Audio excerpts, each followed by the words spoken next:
All right, and we are live. Good evening po sa inyong lahat mga kaguro. And of course, welcome back to Gurong Pinoy. This is final coaching day 10, second to the last final coaching day for October 2, 2022 na licensure exam for teachers. The last day for final coaching will be tomorrow.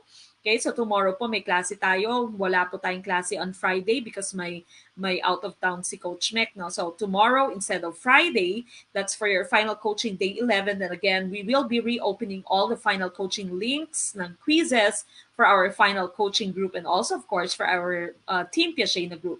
Again, please do like, love, share our video, start a watch party, tag your friends, and of course, if you can, send us stars, send us super chat, super stickers naman dyan sa YouTube, yung stars po sa ating Facebook page.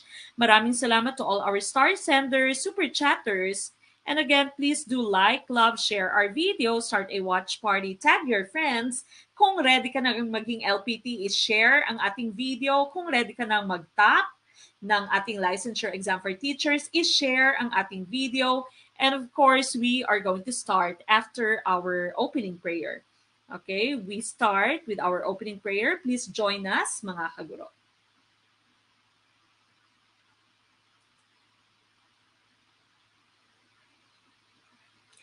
Dear Lord, I come to you to ask for your guidance and direction in this study session. I ask that the Holy Spirit fill me with strength, creativity, and understanding to get through my studies without difficulty or sin. Help me hold my focus and attention. Help me to retain all that I learn. Please make my mind sharp and keep distractions at bay. If any part of my studying is weak or lacking in some way, let it be revealed so that I may correct it. Thank you for this opportunity to learn. Amen.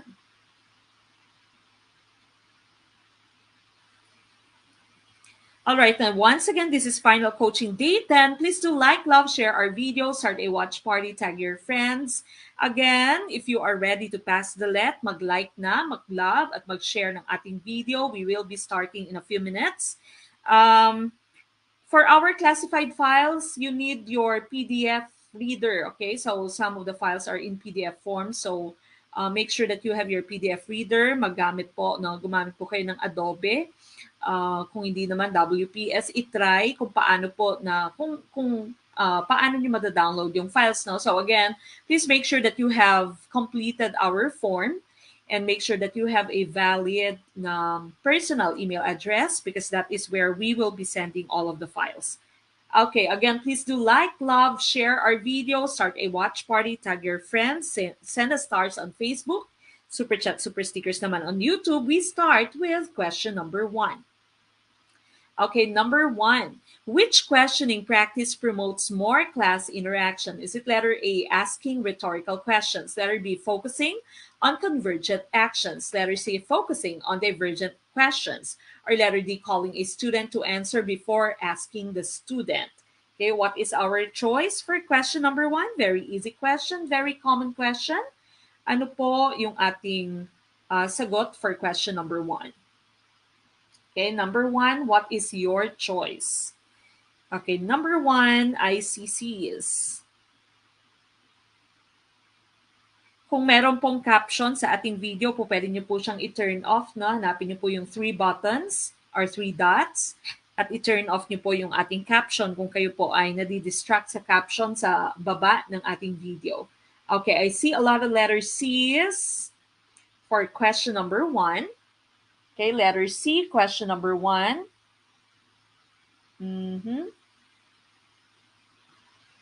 All right, for number 1, again, which questioning practice promotes more class interaction? And of course, the correct choice would be letter C, focusing on divergent questions.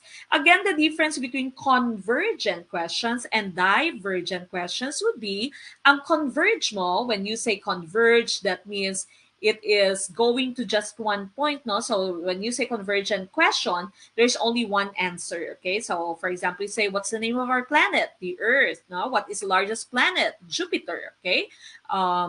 Who gave us the different laws of motion? Isaac Newton, okay? So that's convergent questions. There's only one answer. But when you say divergent questions, from the term diverge, no? So when you say diverge, iba-iba yung pwedeng maging sagot ng inyong students. These are also called open-ended questions. No? Ito yung mga what-if questions, hypothetical questions. Ito yung mga questions, examples of these are those questions that are asked in Miss Universe. Kung kayo ay pageantera, na natanong na to sa inyo, no? Kung kayo ay nanonood ng Miss Q&A sa Showtime, ito yung mga klase ng question na doon ay tinatanong no, sa divergent questions, open-ended questions. And so pag ganito yung mga binabato mong questions sa ating estudyante, the students become more alive and the students of course are going to interact more because they are able to come up with different answers your questions na depende sa konteksto at depende sa karanasan ng inyong mga estudyante. Now, rhetorical questions, these are rhetorics. No? Usually, we use this in logic. We also use this in English. No? So, medyo mahirap siya. Malalalim na questions itong rhetorical questions mo. Letter D, calling also out a student or calling a student to answer before asking the question. This is not the right method of your questioning inside the classroom. No? So hindi po pwedeng i-call out mo muna yung isang estudyante and then you give the question because when that happens is yung ibang estudyante mo hindi na mag-think, hindi na sila mag-iisip dahil meron ng naka-assign na sasagot sa inyong question. Okay? So dapat ay you throw out the question and of course importante din that you have your wait period, no? May wait period ka. Wait period number 1 is the time after you throw out the question and of course you give them a chance to process a question in their mind, of course, to also construct their answer. That's wait time 1 or wait period 1. And then once they answer, you also have to have that wait period 2. No? Wait period 2 naman nating sinasabi would be the time that you pause before you react to the answer of your students. Okay? So again, there's wait period 1 and wait period 2. Your wait period 1 is the time that you have to wait before you ask one student to answer your question or you ask one volunteer to answer the question. Yung wait period 2 naman is the time that you wait before you react after your students have answered the questions. Okay? But again, for number 1, C is tumpak. Congratulations. Maraming nakatumpak. We move on with question number 2, which holds true to norm reference testing. Letter A, comparing individuals' performance to the average performance of a group. Letter B, determining tasks that reflect instructional objectives. Letter C, constructing test items in terms of instructional objective. Or letter D, identifying an acceptable level of mastery in advance. What is our choice for number 2? Question number 2, what is our choice? Good evening, Sir Ronald Cabrera. Okay, sabi ni Sir Ronald dito, good evening, Ma'am Mek. Salamat po sa walang sawang pagtuturo sa amin. God bless po and keep safe lagi. Maraming salamat. Keep safe din po tayo. Bawal na pong magkasakit na malapit na po ang inyong licensure exam for teachers. So kung po pwedeng iwasan na muna yung mga matataong lugar, iwasan din yung masyadong pagpupuyat, no? Know when to rest. Remember your plateau of learning. If you have already reached the plateau of learning, hindi na pumapasok yung inyong binabasa, hindi na pumapasok yung inyong pinag-aaralan, learn when to rest. Okay? Take some time to rest. Okay lang pumapagod, no? Pero hindi okay yung mamatay sa kakapuyat, no? So, wag po masyadong magpuyat din. Be healthy, so that you'll be able to reach your dream of becoming licensed professional teachers. Malapit na, no? Exciting. Papunta na tayo sa exciting na part. Okay, number 2, I see A's. Okay, letter A. May question ako nakita, no, about sa outfit. Okay, included din po yan sa ating discussion during the classified files. Okay, so if you are a member of Team Piaget, Final Coaching, Classified Groups, nandyan din po yan sa ating discussion. Okay, now norm reference testing is our question in question number 2. Now remember the two different types of references. Okay, so first one is your criterion reference, and secondly, you also have your norm reference testing. Your criterion reference testing, from the term criteria, you have your set criteria. No, meron ka ng pamantayan. Okay, so you have your instructional objectives, you have your mastery. Okay, so instructional objective din yung inyong letter C, and set level of mastery. No, this is your criteria. Ito po ay all parts of your criterion reference testing. You are not comparing the performance of one student with the performance of the rest of the students, but you are comparing the performance of that particular student with the set criteria, with your objectives, with the level of mastery. And so the correct choice, of course, would be letter A. No? This is comparing individuals' performance to the average performance of a group. Okay, so that's correct. That's tumpak for question number 2. Okay. Maraming salamat muna kay Ma'am Joanna Sible for sending us a super sticker dito sa ating YouTube channel. Salamat po, Ma'am Mek. Marami po akong natutunan. Thank you. And of course, hangad natin na kayo ay maging licensed professional teachers very, very soon. We move on with question number 3. The mode of a score distribution is 25. This means that letter A, 25 is the average of the score distribution. Letter B, 25 is the score that occurs least. Letter C, 25 is the score that occurs most. Or letter D, there is no score of 25. What is our choice?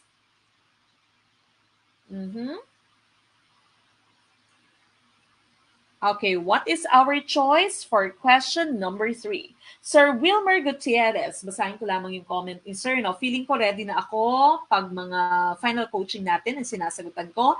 Pero pag yung mga previous final coaching ng Gurong Pinoy, 30 out of 50 lamang. Namali yata ako sa settings, no? Hindi nyo nakikita yung yung answers.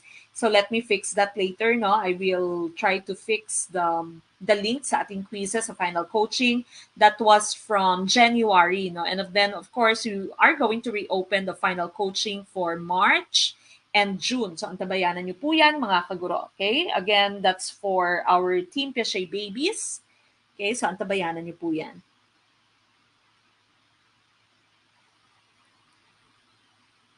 Okay, what is your choice for number 3? I see a lot of letter C's. Okay, for number 3 dito, sabi niya, the mode of a score distribution is 25. This means that letter A, 25 is the average of the score distribution.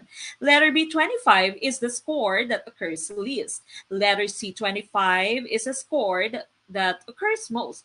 Or letter D, there is no score of 25. Okay, there is no score of 25. Now remember, your mode is a part of your measures of central tendency. Kung gaano ka-clumped, gaano ka-close together yung scores mo, no? There are three types of central tendency na measurement: your median, your mean, and your mode. Your mean, that's the average, okay? If there is a question in math na yung binigay ay mean, wag na po kayong magtaka kung ano yung mean. Of course, we all know mean is the average, no? Pag binigay sa isang math problem, sinabi na the mean is like this, that mean, of course, is equal to the average, no? That's the average. When you say median naman, that's the middlemost score. So what you have to do, if you are given a score distribution and you are being asked for the median, you have to arrange them first from lowest to largest, no? So from lowest muna, i-arrange mo yung scores from lowest to largest, and you get the middlemost score. Okay lamang kung ang inyong score distribution ay odd, no? So pag, for example, 11 yung scores mo, 5 yung scores mo, it's very easy to see your median. No? So make sure that you have the middlemost score. There's going to be equal number of scores at both sides of your median. Kapag even number naman ang inyong score distribution, kunwari, binigay sa inyo 6 na scores or 10 na scores, what you would do is you get the 2 middlemost scores, you add them and divide by 2, no? Or you simply get their average, and that's going to be your median. Now, the mode, which is the part of our question for number 3 here, this is the most frequently occurring score. Ito yung palaging scores na lumalabas, no? That's the mode. And so the correct choice here would be letter C. 25 is a score that occurs most because we are talking about the mode. Okay, again, the mode is the score that's most frequently occurring. So letter C for question number 3. We move on with Question number 4. Which one describes the percentile rank of a given score? This is related to your norm referencing tests. Letter A, the percent of cases of a distribution within the given score.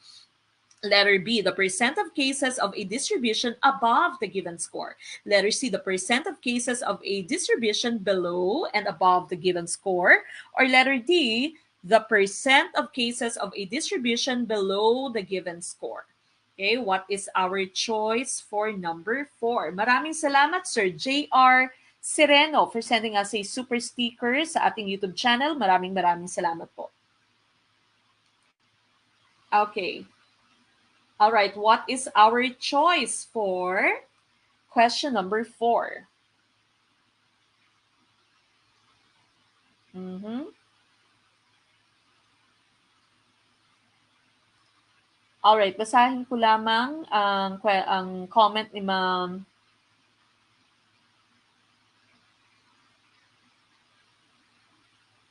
Hindi ko na nakita yung comment.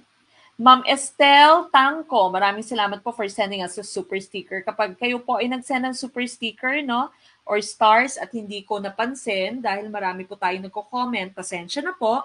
But of course, we are very appreciative of all the support that you are giving Gurong Pinoy. Kahit share lang na napakalaking bagay na po so that we can reach out to more kaguro. Ma'am Rowena Traya, maraming salamat for sending us stars dito sa ating Facebook page. Thank you po, Ma'am Rowena.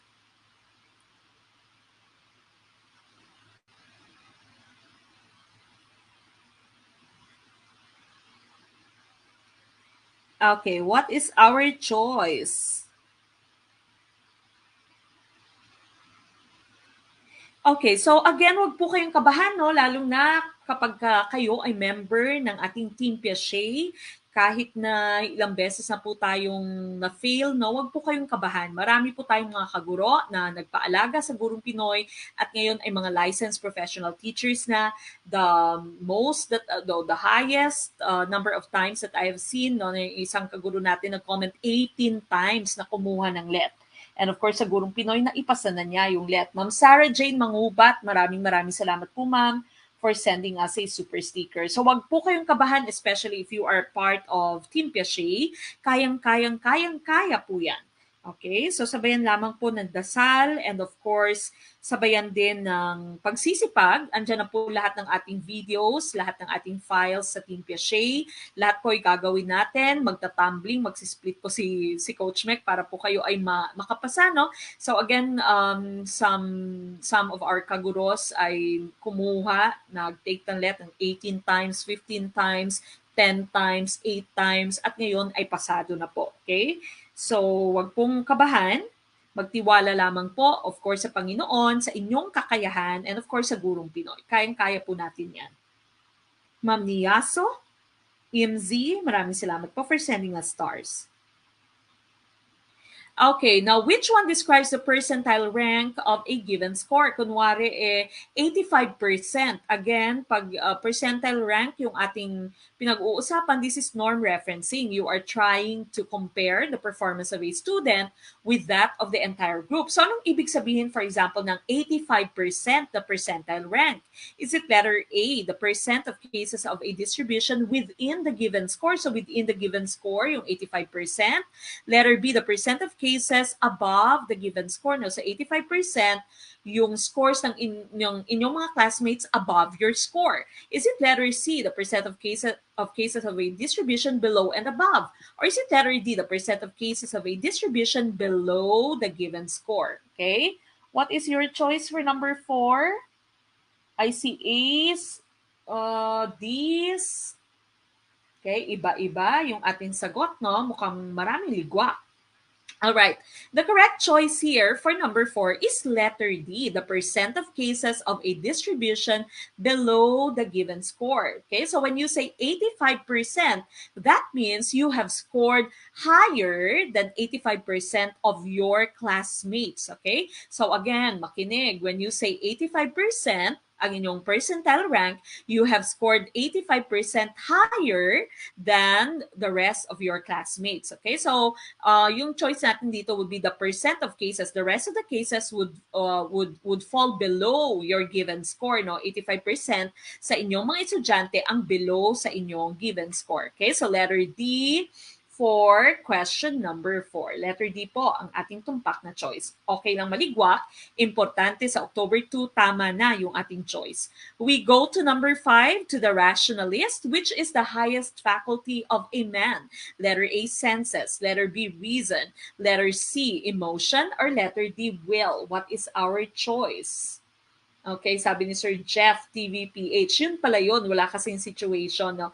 Now, again, importante na iintindihan natin yung konsepto para kahit na bali-balik ta rin yung ating question ay naiintindihan natin, malalaman natin kung ano yung tumpak na choice. Okay? So, dapat naiintindihan yung question. Yan pong importante, especially if it's Prof Ed. Okay, number 5, ICBs. Okay, rationalize equals reason, sabi ng isa nating kaguro. Okay, and for number 5, of course, the correct choice would be letter B, reason. Okay, reasoning, rationalist, that's rationalism, or that would be reasoning. Okay, that's letter B, reason for question number 5. Not your senses, not the emotions, not the will. Okay, so number 5, the correct choice would be a reason, no? Empiricist mo itong senses. Okay, so empiricism, itong sense experience is the highest faculty of man. But for your rationalist, reasoning is the highest faculty of man. Okay, we go to number 6. The index of difficulty of a particular test is 0.10. What does this mean? My students, blank. Letter A, found the test item was neither easy nor difficult. Letter B, performed very well against expectation. Letter C, were hard up in that item. Or letter D, gain mastery over that item.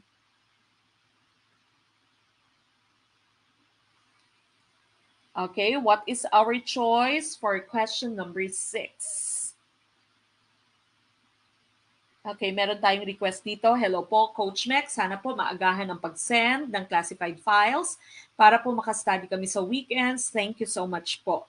Okay, now again, remember, tomorrow we still have final coaching day 11. That's the last day of our final coaching for October 2, na licensure exam for teachers. After tomorrow, tomorrow night, I will try to reopen all your final coaching links. Including 9, 10, 11. No? Yan na lang naman yung ating kulang. And then again, I will reopen the final coaching links for March and June. Okay, so i-reopen natin yan. Now, sa request ni Sir Lamy, or Ma'am Lamy, kaya po kayo ay pinapakompleto ko po sa inyo yung form by Thursday para we will try by Friday na tayo ay makapagpasa na ng ating classified files. Now, again, while waiting, please make sure that you have your PDF reader. Okay? And meron pa po kayong storage, no? Meron pang storage yung inyong drives. Meron pang memory para pag masyadong marami ng files, pwede nyo pa rin ma-save, no? Now, again, remember, please respect our intellectual property. Do not send it to someone who is not part of our group. Kayo po yung ating inaalagaan. So, make sure that you are keeping our file sacred. Okay? So, I will try to send it by Friday. But then again, make sure that you have completed our files by Thursday night. Okay? At sa hindi pa po members, magpa-member na po by Sunday. The last day for our membership would be Sunday. Okay, number 6. I see a lot of letter A's.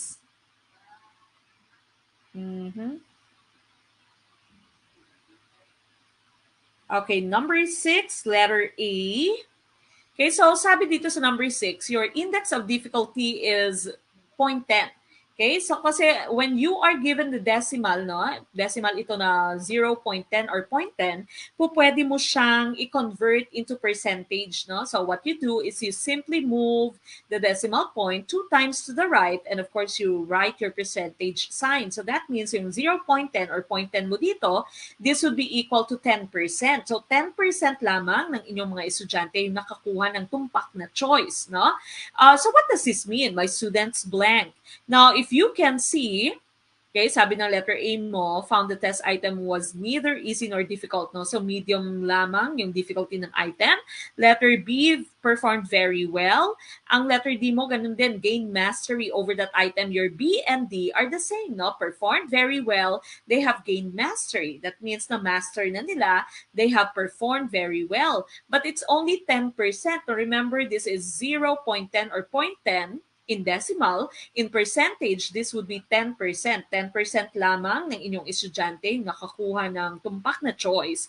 And so letter C ang ating choice dito. No? We're hard up in that item na nahirapan yung inyong mga estudyante in that particular item. Okay, maraming salamat Ma'am Adjela Apostol for sending us a super sticker. Maraming salamat po Ma'am Adjela. Okay, so letter C ang ating tumpak na choice for number 6. We move on with question. But before we go to that, this is your indices, no, for level of difficulty. Index range from 0.00 to 0.2, 0.2 or 0.20. It's very difficult. Okay, so 0.10 mo kanina nandito. It's very difficult. Your students were hard up in that item. 0.21 to 0.40, it's a difficult item. No? 0.41 to 0.60, it's average, moderately difficult item, because of course 0.5 is in the middle. 0.61 to 0.80, it's an easy item, because if you try to write this into percentage, this would be 61%. 80% of your students got the item correctly. 0.81 to 1.00, if you move the decimal point 2 times to the right and make this into your percentage, this is going to be 100%. So 100% of your students got the item correct, correctly. And so the correct choice, this means that the item is very easy. Okay, very easy. And so your choice again for number 6 is letter C. We go to number 7. Very common question. Jose reads was for saw, or D for P or B. From his reading behavior, one can say that Jose suffers from blank. Letter A, dysgraphia. Letter B, dyslexia. Letter C, dysphagia. Or letter D, dyspraxia. What is our choice for number 7? Okay, number 7, what is our choice?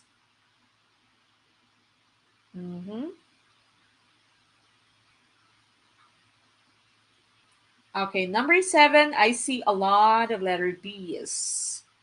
Ma'am Norshima Araktukulan, maraming salamat po for sending us stars. Assalamualaikum po to all our Muslim brothers and sisters. Kaway-kaway, marami po tayong mga Muslim brothers and sisters dito. Again, assalamualaikum po sa inyong lahat. Okay, malapit na maging licensed professional teachers lahat. Again, if you have questions about our membership, mag-send lamang po ng message sa ating Facebook page. If you are watching us on Facebook right now, that is a Facebook page of Gurong Pinoy. So, dyan po kayo mag-send, okay, ng ating message. Okay, basahin ko lamang yung comment ni Ma'am Christine Kakafranca.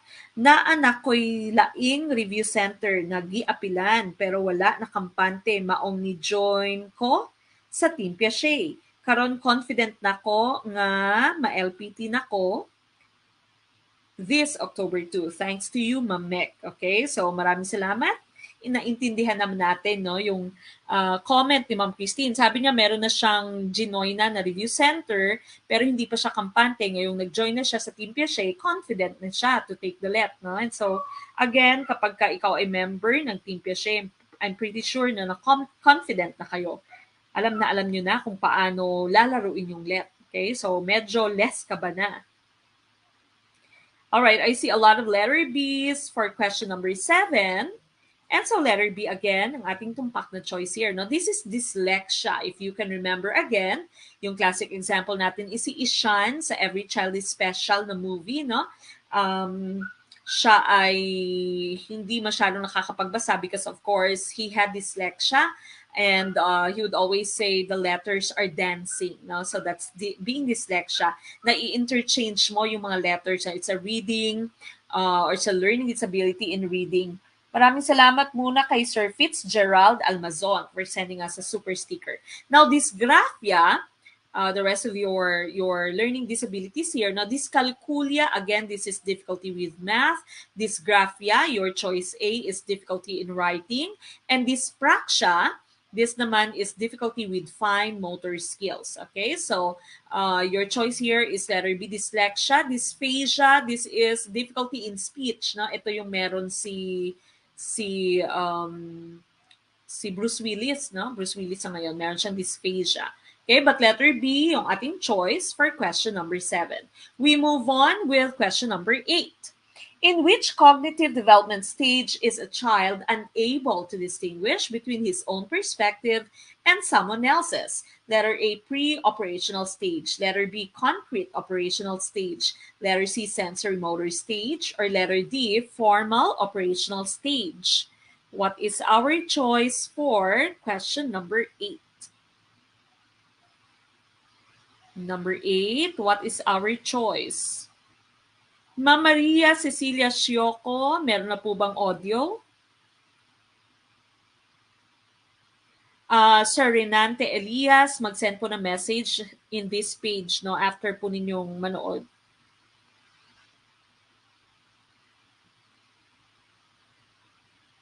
Sir Velasquez Mid-19 or Ma'am Velasquez Mid-19, maraming salamat for being one of our star senders.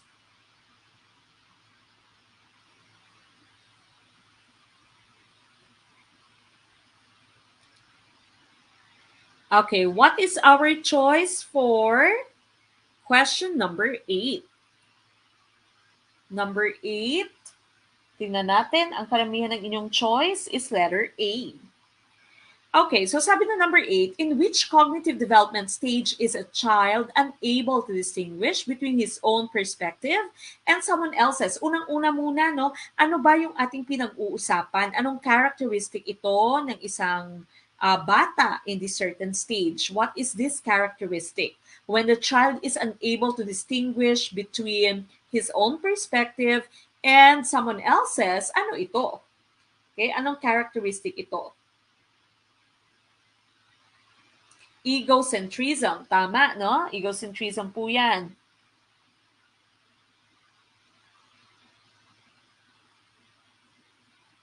Mm-hmm.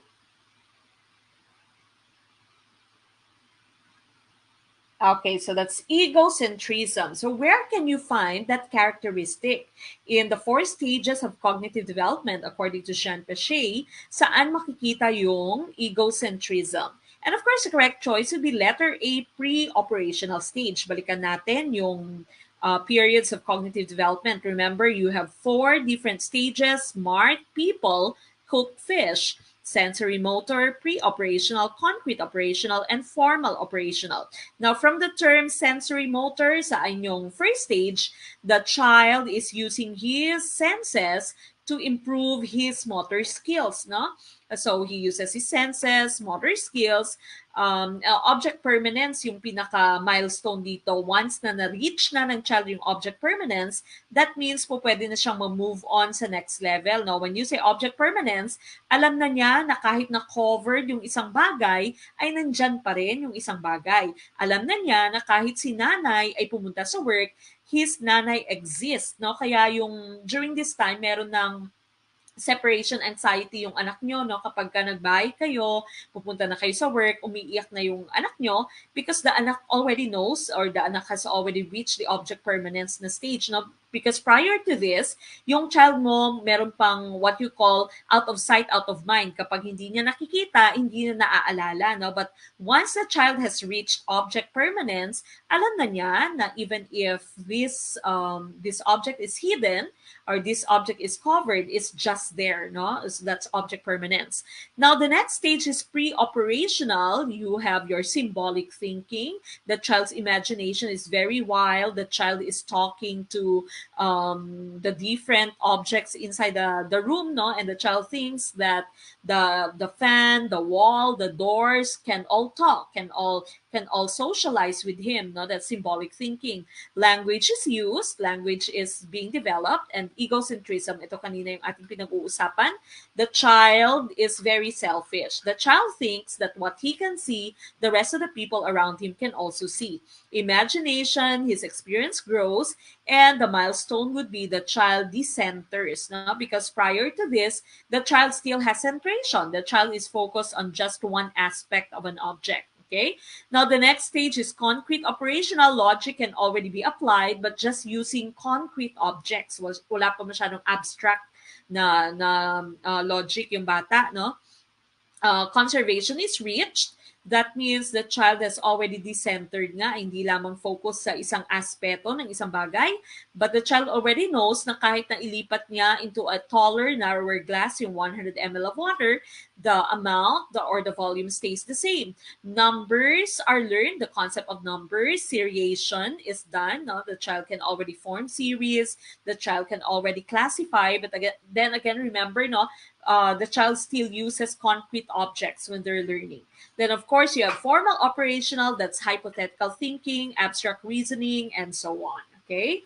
And so, your choice there would be pre-operational stage because that's where you find egocentrism. All right, we move on with question number 9. Which developmental stage is sometimes called the preschool years? Letter A, middle childhood. Letter B, adolescence. Letter C, early childhood. Or letter D, late infancy. What is our choice for number 9? Ma'am Mary Grace R. Cabahog. Maraming salamat po for sending us a super sticker. Thank you so much. Sir Mark Salem, sana po matakol din ang Bronfenbrenner. Mahina po kasi ako about this theory. Meron po tayong video niyan sa ating YouTube channel. No? I-type niyo lamang po, Gurong Pinoy, Bronfenbrenner. Meron po tayong one video kung saan Bronfenbrenner lamang po yung ating pinag-uusapan. So, hanapin niyo po yan. Again, if you still have time, no, mag-movie marathon po. We have so many videos sa ating YouTube channel. May videos tayo on the isms of education, the different fundamentals of education. May 3 videos tayo on curriculum development. May 5 pillars of learning, mean, median, mode. May videos tayo on Bronfenbrenner. May video tayo on OBE. Okay, so lahat po yan, balikan ninyong lahat. Alright, letter C. Sabi ni Ma'am Nad Rubia Torino. Number 9, letter C. Yung inyo pong hint dito ay preschool. Okay? Preschool years. And of course, that would be letter C, early childhood. So letter C po for number 9. That's correct. Early childhood, yung ating tumpak na choice for number 9. We move on with question number 10. According to Piaget's theory, in which developmental stage can the child do symbolic thinking and go beyond the connection of sensory information and physical action? Letter A, pre-operational. Letter B, concrete operational. Letter C, formal operational. Or letter D, sensory motor. Okay, what is our choice for question number 10? Okay, what is our choice for question number 10?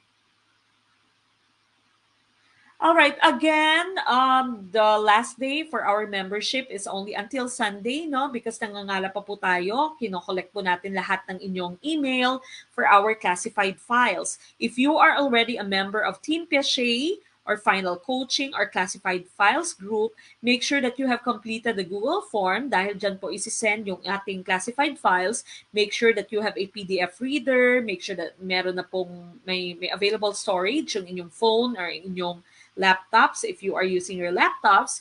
And of course, make sure that you are ready for tomorrow's final coaching. No, final coaching natin last day for tomorrow. And classified files would be by next week. Okay, so kumain ng maayos, kumain ng sapat, matulog ng sapat, huwag masyadong mag-isip, no? Baka hindi magising sa October 2, no? Sana wag naman. Okay, mag-pray, of course. Maganda lang sapat lamang. Okay, mag-join sa Gurong Pinoy para siguradong papasa. Okay, number 10, what is our choice? Symbolic thinking. Go beyond the connection of sensory information and physical action. Ito po yung ating pinaka-hint dito. No? Go beyond sensory. Okay, that means it is the stage that comes after your sensory motor stage.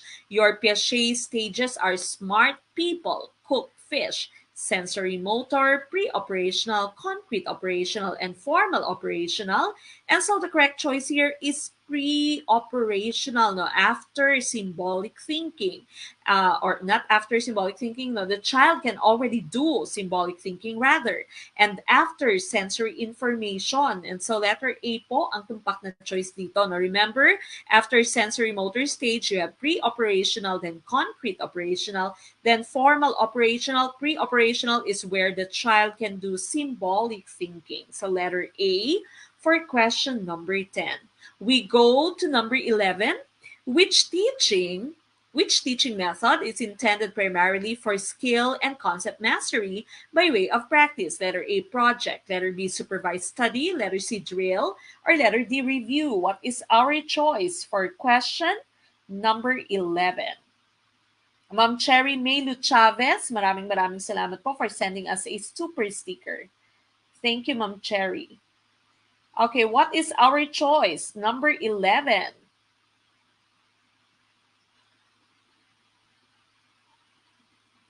Okay, ano kaya ang tumpak na choice for question number 11?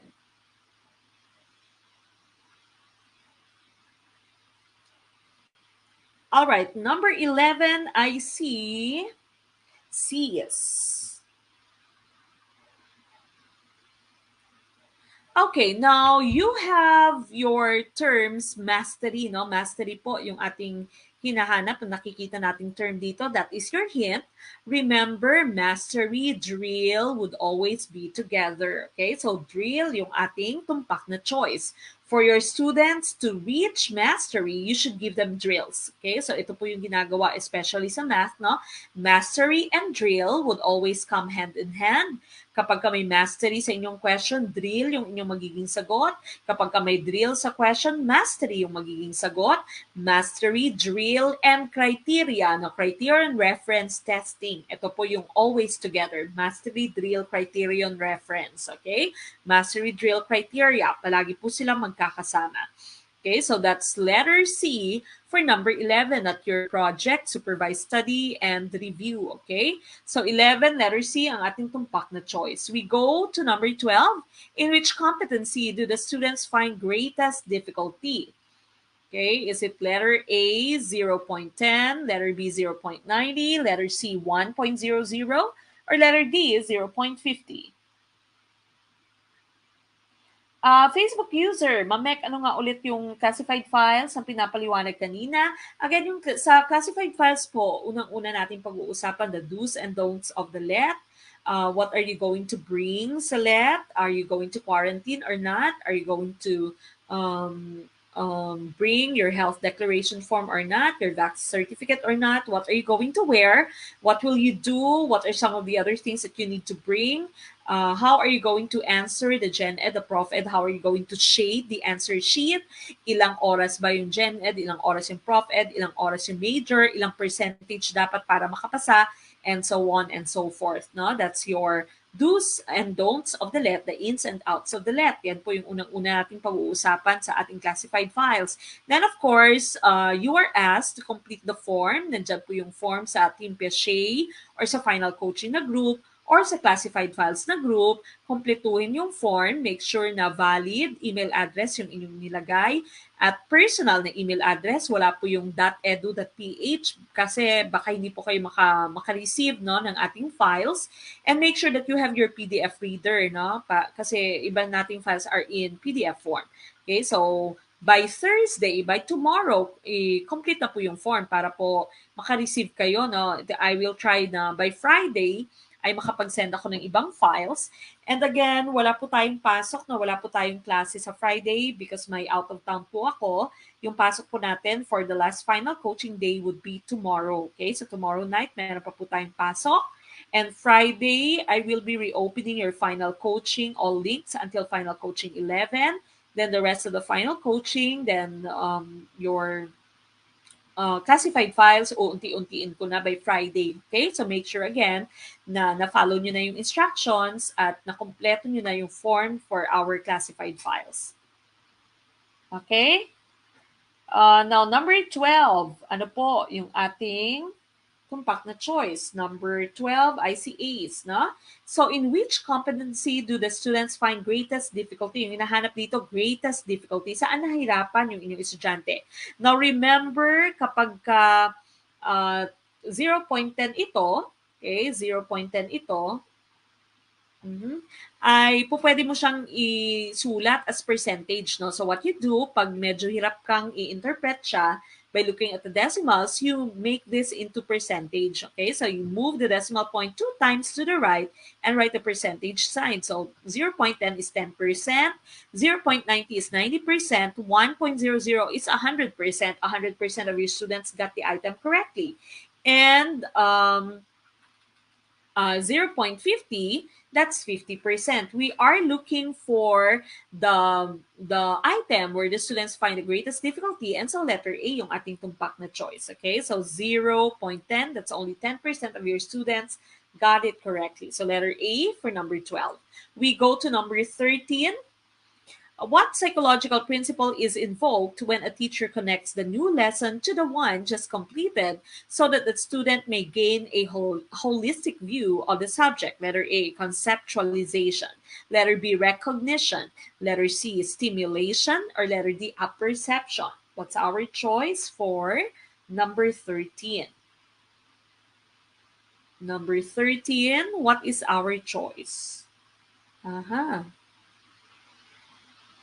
Mukhang maraming ligwak sa 13. Okay, karamihan sa inyo, yung choice is letter A, conceptualization. May ilang letter D. Mukhang maraming ligwak, no? Mukhang genocide, yung ating number 13. Okay, so number 13 natin dito, sabi, psychological principle where the teacher connects the new lesson to the one just completed so that the student may gain a holistic view of the subject. Ang tumpak na choice natin dito is letter D. This is apperception, okay? This is the mental process by which a person makes sense of an idea by assimilating it to the body of ideas he or she already possesses. No? So you add more ideas to the things that you already know, to the ideas that you already possess. No? So that's apperception para may maging holistic yung view ng student. So letter D po yung ating hinahanap. Now, what about the rest of your choices? Conceptualization is the action or process of forming a concept or idea. Dito nagpo-form ka pa lang ng idea. Pero sa inyong apperception ay inorganize mo na yung inyong ideas, no, para nga maging whole. Okay? Yung recognition, you identify something or someone from previous encounters or knowledge. Or yung stimulation naman, this is the encouragement of something to make it develop. You stimulate something to make it more developed. Okay, so letter D ang ating tumpak na choice for number 13. Okay, okay lang po na tayo ay maligwak ngayon. Importante again, October 2, tumpak na ang ating choice. All right, we go to number 14. Teacher D begins her lesson with concrete life experiences, then leads her students to abstraction. Which method does she employ? Okay, letter A, inductive, letter B, deductive, letter C, transductive, or letter D, egocentric. What is our choice for number 14? Number 14 begins her lesson with concrete life experiences, then leads to abstraction. Another term for abstraction is generalization. Okay, so that means sa number 14 mo, si teacher, nag-start with the examples. Okay, with the specifics at pumunta sa general. Okay, so what is this method? From the specifics going to the general. From concrete going to the abstract. Tama po yan. No? The correct choice, of course, would be letter A, inductive. You induce them to conduct or to come up with a generalization from specifics to general. That's inductive. Your deductive is from general to specific. No? So you deduce. Kinukuha yung different examples or specifics from generalization. Okay? And so, letter A, inductive, yung ating tumpak na choice for number 14. Transductive again, that's between inductive and deductive. And of course, egocentric, alam nyo na yung meaning nito, no? When the child is selfish, the child can only see his or her idea, his or her view, and not the rest of the views of other people. Okay, so letter A, inductive for question number 14. Next one. 15. What is the possible effect of an overcrowded curriculum? If your curriculum is overcrowded, just like the curriculum that we have in the Philippines, no, maraming dapat pag-aralan, masyadong maraming topics, masyadong makapal yung libro na kailangang tapusin ng mga estudyante. Would it be letter A, in-depth learning tends to be given greater emphasis? Letter B, lifelong learning skills tend to be fully developed. Letter C, there is lack of personal analysis and reflection on major concepts. Or letter D, there is greater concept of understanding. Okay, what is our choice for 15?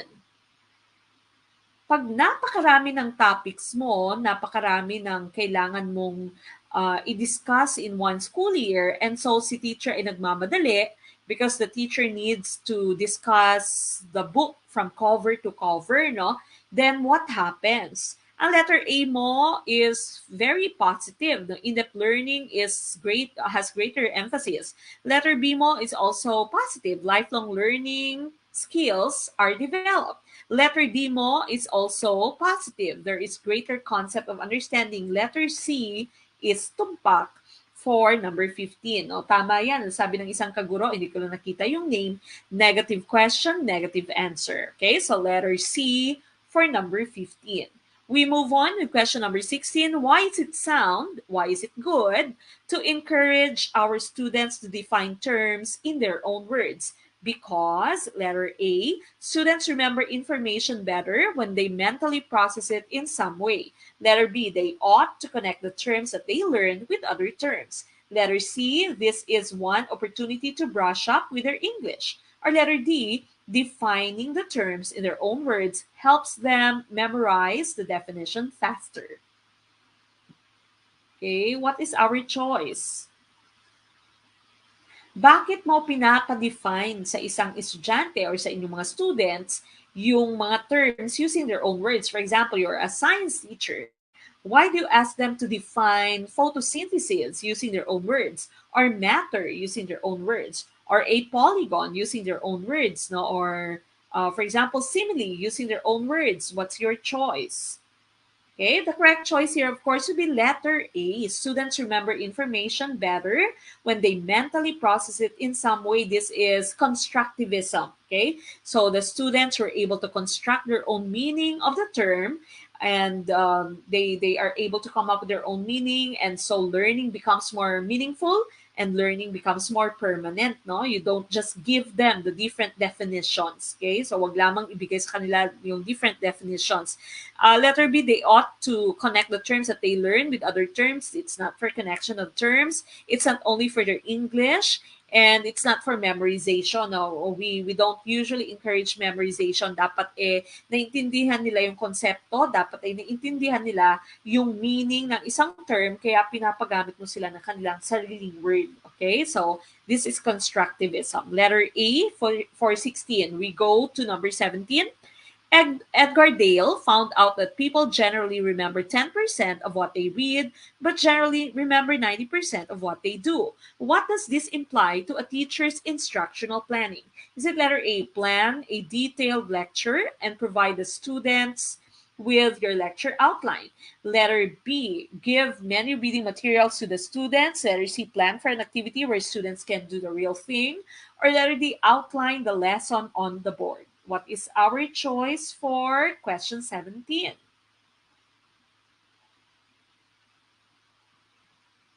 Okay, what is our choice for number 17? ICCs. So according to Edgar Dale, no, sabi ni Edgar Dale sa cone ni Edgar Dale, no, you should be giving your students authentic activities. And so the correct choice here would be letter C. Plan for an activity where students can do the real thing. When you say authentic assessment, it should be as close to the real thing as possible. Okay, so letter C for number 17, looking at the different things here, cone of instruction and Edgar Dale. 10% of what you read, you remember. 20% of what you hear. 30% of what you see, and 50% of what you hear and see. These are all passive ways of learning. 70% of what you say, you remember. Kaya minsan pinapaulit-ulit sa atin, no, yung isang term para mas ma-memorize natin o mas maalala natin. And 90% of what we say and do, we remember. These are active ways of learning. Okay, so letter C, ang tumpak na choice for this item. We move on with question number 18, which illustrates a proactive approach to discipline. Ito hindi po nawawala sa let, no? Yung proactive and reactive approach. Now remember, yung pro means before. So before pa mangyari yung problema sa classroom, meron ka na dapat rules and routines in set, no? Meron ka na nakaset na rules and routines para ma-avoid, ma-prevent mo yung problema sa inyong classroom. That's proactive. Pro means before. Ang reactive naman, re of course means again, okay? Or when you say reactive, meron kang reaction, no? Meron kang reaction to a certain problem. So you wait for a problem to happen and then you simply react, no? So yun yung sinasabing reactive. And so mas maigi po yung proactive approach because of course we know that an ounce of prevention is better than a pound of cure. A pound of cure is better. Ano ba? Parang mali yung aking saying. An ounce of prevention is better than a pound of cure. Tama naman pala. Okay, so mas maigi ng proactive kaysa reactive. Alright, so number 18, which illustrates a proactive. Proactive, that means ikaw ay meron ng things in place, meron ka ng routines, rules in place para ma-avoid yung problems inside your classroom. Teacher starts giving rule only after a violation. So dito, nag-react lang si teacher, no? So this is reactive. Letter B, teacher arranges the chairs to allow for a smooth traffic flow. Hindi pa nagkaka-traffic, meron nang ginagawa si teacher. Letter C, teacher brings to the principal 2 boys engaged in a fight, no? So nag-away muna bago dinala sa principal. Letter D, teacher reprimands a misbehaving student. So nag-misbehave na siya at saka siya ay pinagalitan. And so letter B, ang ating tumpak na choice for number 18. Okay, so 18 po, letter B, ang ating tumpak na choice. Number 19, which is a proactive management practice. This is just related to the previous question, no? Tell them that you enforce the rules on everyone, no exception. Letter B, set and clarify your rules and expectations on day 1. Letter C, punish the misbehaving pupils in the presence of their classmates. Or letter D, stress on penalty for every violation. Okay, what is our choice? Number 19, we are talking about proactive or preventive approach. Okay, the correct choice here, of course, tumpak naman itong letter A at letter D, no? Tumpak din po yan. Okay, yung letter C, hindi po natin gagawin to, especially if it is a high school student, no? Dahil sila ay na-embarrass kapag sila ay napapagalitan in front of their classmates. So usually, yung advice sa atin in terms of classroom management is even if there's one misbehaving student, you address the class as a whole. No? So, i-address mo yung class as a whole para hindi naman na-pinpoint yung isang estudyante lamang. Ang ating tumpak na choice here, of course, would be letter B. No? Set and clarify rules and expectations on day 1. And of course, also very important that you stay consistent sa inyong rules. No? Dapat consistent. Pag sinabi mong, tatawagan ko yung parents mo mamaya, tatawagan mo talaga. Pag sinabi mong ira-write up kita, ira-write up mo siya talaga. No? Wag mong pahabain yung pasensya kasi minsan po ay naaabuso. Ganun din naman sa relasyon, di ba? Pag sinabi mong magko-cool off tayo or i-break kita kapag ikaw ay nagkamali, kahit once lang, gawin mo talaga. Wag mong patawarin kasi minsan ay lumalaki yung sungay, no? Kasi pag pinapahaba mo yung pasensya mo, minsan ay naaabuso. So, wag kang magpaabuso. Stay true to your rules. Be consistent sa inyong rules. No? That's letter B for number 19. We move on with question number 20. Last question tonight. Again, remember, we have our class tomorrow, no? Um, May klase po tayo bukas. Huwag pong kalimutan, still at 7 p.m.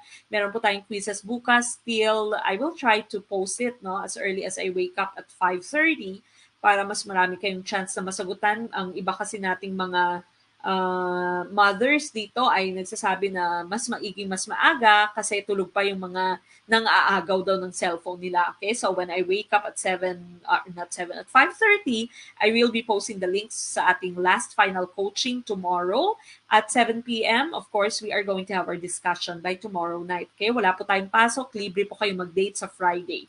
All right, number 20, Teacher D strives to draw participation of every student into her classroom discussion. Which student need is she trying to address? No? Lahat ng students niya ay pinapa-participate niya. The need to, letter A, show their abilities para lang mag-show off ng ability yung ating mga estudyante. Letter B, so that the students would feel fulfilled. Letter C, so that the students would feel significant and be part of the group. Or letter D, so that the students can become creative. Okay, and ang tumpak na choice here, of course, you are saying letter C. At letter C po ang ating tumpak na choice. Okay, so letter C, ang tumpak na choice for question number 20, so that the students would feel significant and be part of the group. Everyone should contribute. No? Hindi naman ito necessarily na classroom discussion.